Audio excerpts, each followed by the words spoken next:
Well, hello, everyone, and thank you for joining me. I'm Jill Bloom, Group Publisher of Roofing Contractor, and welcome to our Best of Success podcast show. It is always an honor and a privilege to have with me today Jim Bush, who is the CEO and a visionary for Weather Shield Roofing out of Grand Rapids, Michigan. Jim, thank you so much for joining me. Thank you for having me, Jill. Well, I'm really excited to have this conversation with you today because, Jim, I'm always inspired every time I talk to you because there's some very unique, very personal things that you do at Weather Shield. And I love it that you're from Michigan. So it's just always something, that I hold near and dear to my heart. But what we were just talking about before we got on was you guys have some very specific core values and who you are and how you run your business and the things that you guys really focus on. But I really wanted to take a minute and talk about those documents that you were showing me and kind of start with your really like your core beliefs and what for all the contractors that are listening, where do they start if they want to do that themselves? But first of all, let's talk about what those documents are and how you put those together. So we are big believers in putting things into infographics so that whether they're client facing or internally for our own people. Yeah. We love to put things in infographics to help people just capture it, get it in their mind easily. It also forces us to boil our communication down to the most brief, concise, to the point that it can be. And so we've more or less put everything into infographics, and I keep my graphic designer very busy. I think he's quite happy with us as far as becoming one of his best customers. I love it. Well, it looks like you kind of boiled it down to 5 different things. You've got your core behaviors, your core values, our true north, the human deal, and who we are. But where did you start when it came to putting these core values together? How did you start that? And where, if somebody wanted to do something similar to this, where would they start? So we started with our core values because we knew that we needed to identify what are the timeless pieces, the timeless things about Weather Shield that ought to help us to sort in decision making. They should help us understand who gets to come on our bus and who doesn't. Yeah. They make sure that we don't drift from who we truly are, so that the soul of our business, so to speak.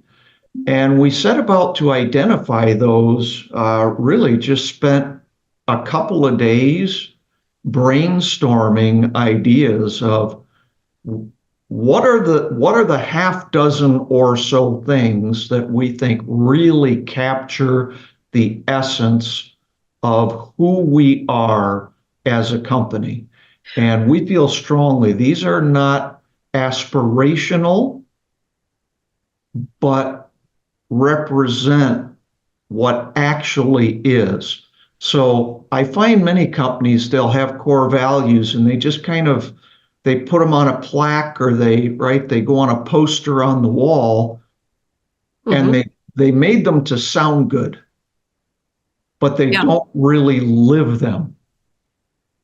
Our core values capture who we are, and they determine how we hire, fire, train, retain, live each and every day.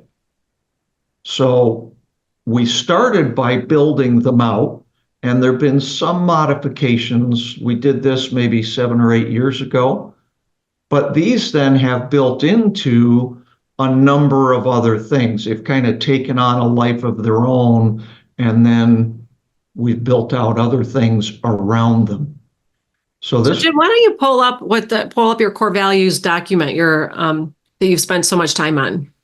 So this is our core values document, and again, this is who we are, what we stand for, and it helps in holding ourselves accountable to it. So we have 6 core values, and I'll scroll down a little bit here. We have 6 core values, and we identify these by an acronym: ACT, GO, B. So ACT, A-C-T, we are achievers, our first core values, who care personally, our second core value. We are team players who strive to get better every day and own it. We do that so that we can be effortless to do business with. So achiever simply means that we're activators. We get it done. Care personally means we're not just trying to be nice. Nice is fine, but we're actively trying to live and do what is in the best interest of whoever happens to be standing in front of us. Team players means we understand that we win together and that we is better than me. Get better every day means just what it says. We understand that even if you're on the right road, if you stand still, you'll get run over, right? Sure. So every day we're trying to learn and implement individually and as a company. And then we own it. We take full responsibility for who we are as individuals, for what we are as a company. And all of this comes together in a way that faces our customers, and the ethos of how we want to deal with our customers is to be effortless to do business with. That truly, in our estimation, that truly is the definition of what a great company does for its customers. Yeah, this is amazing. And so how do you share this with your customers, and what's their response to this? So honestly, we don't share this with our customers very much. I mean, it's out there, it's on our website. This really is an internally focused document. So we start with this at the time of hire. While we're recruiting, we put this out there so people can see who we are, what we stand for. And what's interesting, we find that people will either resonate with who we are, right? They'll start looking at this and they'll start going, wow, achiever, yeah, that's me. Care personally, boy, I like that. Own it. Yeah, I don't like people who just make excuses, right? And they either resonate with it or they don't.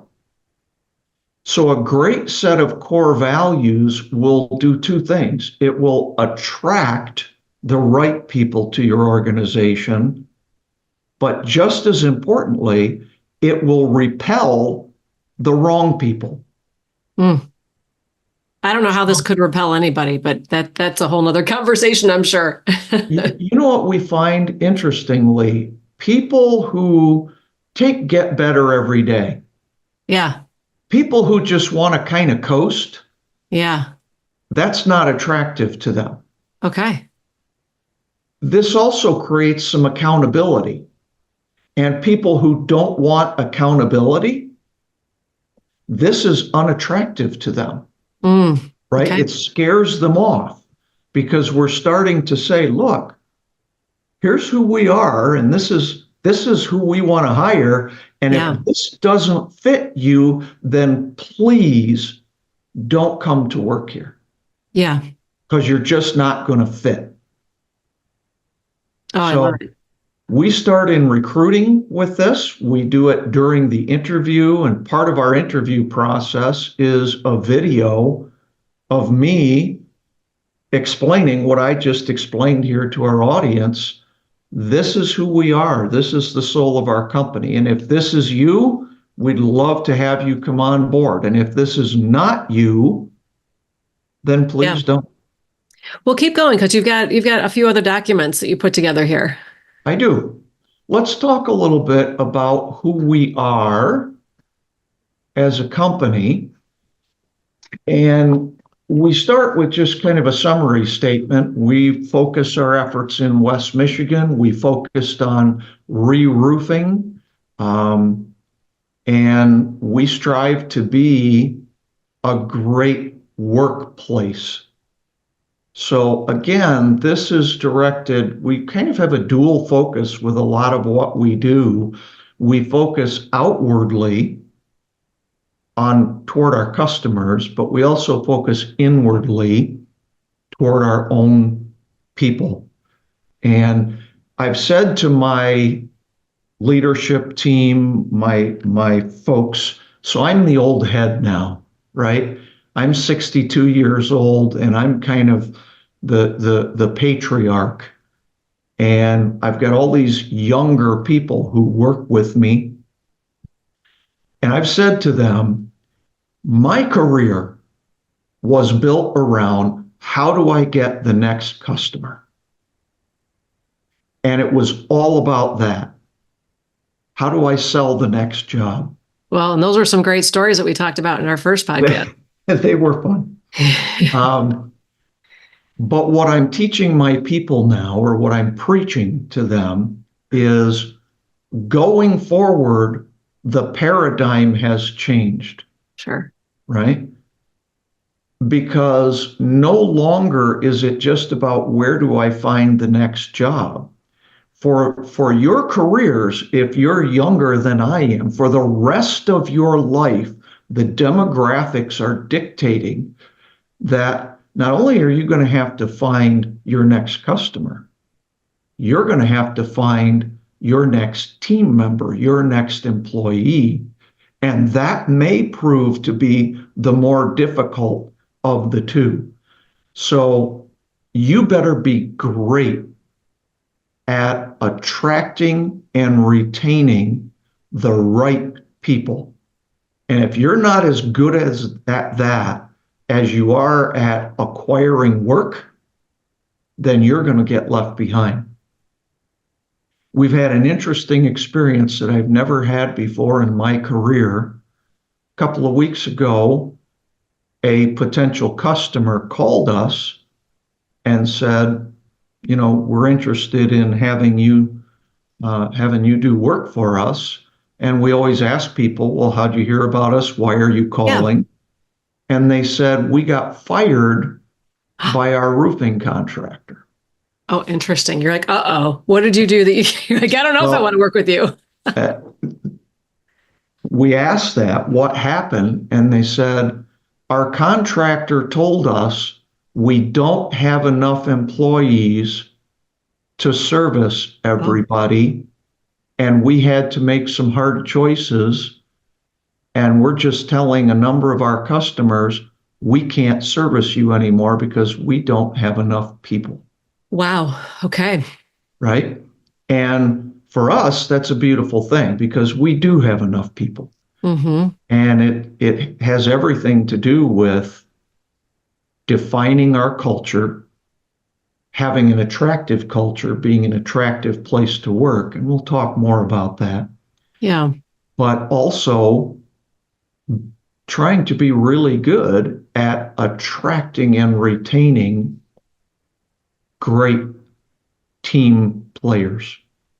Well, and I would think that these documents that you put together as you live and breathe them, Jim, do just that. They help you attract the right kind of people. And, you know, I've always said that when you talk about culture, it's a difficult thing to train on well, it's all about culture but I think that it's hard because, Jim, the way you do something, the way I do something, it's so different that there's some things about it that are hard to train, right? So, but I think that this is a great foundation of no matter if somebody adopts these who we are, these core beliefs, even though it may be different, what a great place to start when it talks to train on culture. This is a whole different type of training on culture. Well, let me flip back a second here. When you talk about core values, each company's core values should be different. And I can't emphasize this enough. Core values are not generic things that sound great and will look good on a poster. Core values should be absolutely unique and should capture the soul of your organization. And they will be different from my core values, and they should attract your audience, whether that be employees or customers, right? They should attract the people who resonate. So for some contractors, one of their core values might be price. Like, we pride ourselves on giving the lowest bid. That's a viable strategy, and that may be a core value for some. But I find things like, we're excellent, we do great work. Probably, I mean, they may truly be a core value for some people, but I think people pick them because they sound good. And if you're trying to arrive at a set of core values, you got to take a long, hard look in the mirror and say, what is it that truly makes us tick? And I think that's the mindset. What makes us tick? And for us, it is, we are all about being achievers, caring, being team players. We're all about improvement, getting better. We own it. We don't make excuses, and we want to be effortless to do business with. I love it. So when you look at this document, Jim, like, how do you guys start every meeting with this? Is it also on your wall? Is it also, how do you distribute this, and how do you constantly promote this? This is everywhere. So it starts with recruiting. It goes through hiring. We give awards to our people for different core values to recognize people who are living a particular core value. At the end of the year, name of our company is Weather Shield. So we give out a sword to the person who best embodies these core values from our operating teams, and we give a shield to the one from management who best embodies these. So we're cool. Recognizing, we're rewarding. Every week, we have an announcement that goes out to the whole company that calls out individuals who are living out core values or who are doing great things for our customers. So we recognize and we reward, and we do that regularly. Every quarter, we do what's called a State of the Company address. And every State of the Company meeting starts with a review of our core values. We remind ourselves constantly who we are. So yes, they're on plaques, they're on posters, they're everywhere, but they're also a part of our vocabulary in a way that this is just how we talk. And we find that people are calling each other out, right? Like, we'll have somebody who'll say, hey, George, that's not owning it. That's right? Great. Yeah. That's when you know they've gotten internalized. Oh, that's awesome. So I think that's the word. You really need to communicate this everywhere, constantly. You need to recognize it continually so that it's completely internalized. Oh, this is fabulous. Well, Jim, I love all the training that you've talked about and shared with me that you're doing internally. And we're so excited to continue down the road doing more of these podcasts with you. I guess to sum up today, if somebody needed to like tweak their core values and kind of who they are, where's the best place to start? So I can give What's you the number one question that they should ask themselves? what is it that makes us tick? I love it. Okay. That's a great And place to start. be honest, be real. Don't be aspirational. In other words, not, I wish this sounds really good. I wish this was us. Who really are we at our essence, in our core, in our soul? That's awesome. No more than 6 things. Okay. Make them real, be bright, be brief, be pithy. Perfect. Sounds great. Well, Jim, if anybody has any questions for you though, how do they find Weather Shield? What's your website? It's weathershieldUSA.com, weathershieldUSA.com. And you can you can contact me off of our website, and I'm happy to talk with folks. Sounds great. Yeah, and if anybody also has any questions for you, you can reach out to me directly at bloomj@bnpmedia.com. Jim and I will be discussing a lot of great things coming up over the next year. So if you have any questions that you know for sure you want us to talk about, please reach out to me. We can make sure we address those. But if anybody also wants to reach Roofing Contractor, it is roofingcontractor.com. And while you're there, make sure you sign up for all our free content and follow us on all our social media channels so you can stay up to date in all the great interviews we are doing, like we are today with Jim. But most importantly, stay safe and healthy, and we can't wait to talk to you soon. Jim, you're awesome, and thank you so much. Thank you. You're awesome too, Jill.